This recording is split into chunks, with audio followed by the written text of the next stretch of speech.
Hey everybody, Bob Haskins here. Let's get ready for another 2-minute motivational drill. This week we are talking about stretching beyond your potential. Specifically, yesterday we discussed making stretch goals that are goals that just seem a little bit out of reach, that you have to stretch for, that you have to work for, but man, when you hit those, you feel such a sense of accomplishment. Today, we'd like to discuss the power of not settling for just being average. Now, my wife Danielle and I have an inside joke, and this stems back from when we were newly married, where we were just trying to compliment and provide affirmations for each other, and I looked over to her and said, "Danielle, I think you are a great wife." And she turned to me and said, "You know what, Bob? I think you are a better than average husband."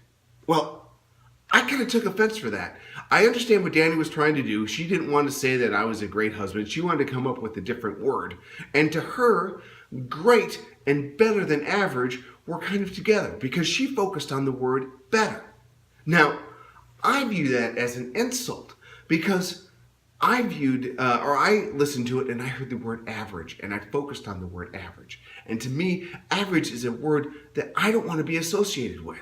I don't want Danielle to go out and think that, oh, I just married an average husband. I want her to go out and think, you know what, I married a superstar. I am so glad to be with this guy.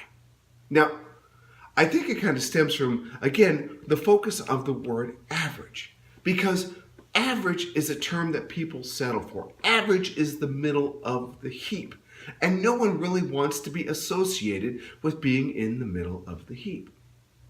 Reading the words from Edmund Godet, he defines average in a number of ways. I'll share 3 of them with you.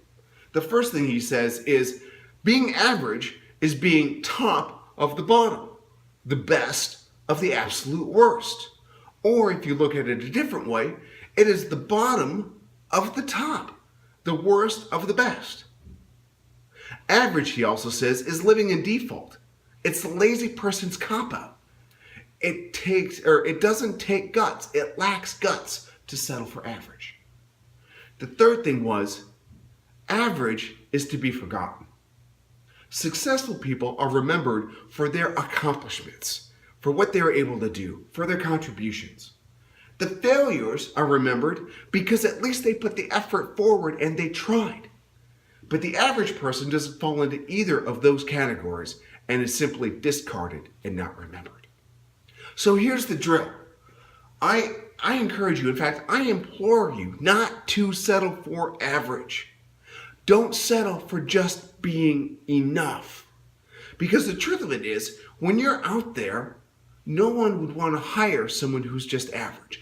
No one would want to employ someone and pay someone who is just average. You need to exceed what average is. You need to exceed what the average expectations are. And by doing that, that creates your accomplishments and contributions that you do want to be known for. So, when you're out there, go out and be great. Don't just be above average. This is Bob Haskins with the 2-minute motivational drill, encouraging you to engage in light, to let your light shine, and to be a champ. Thanks everybody for watching. Bye-bye.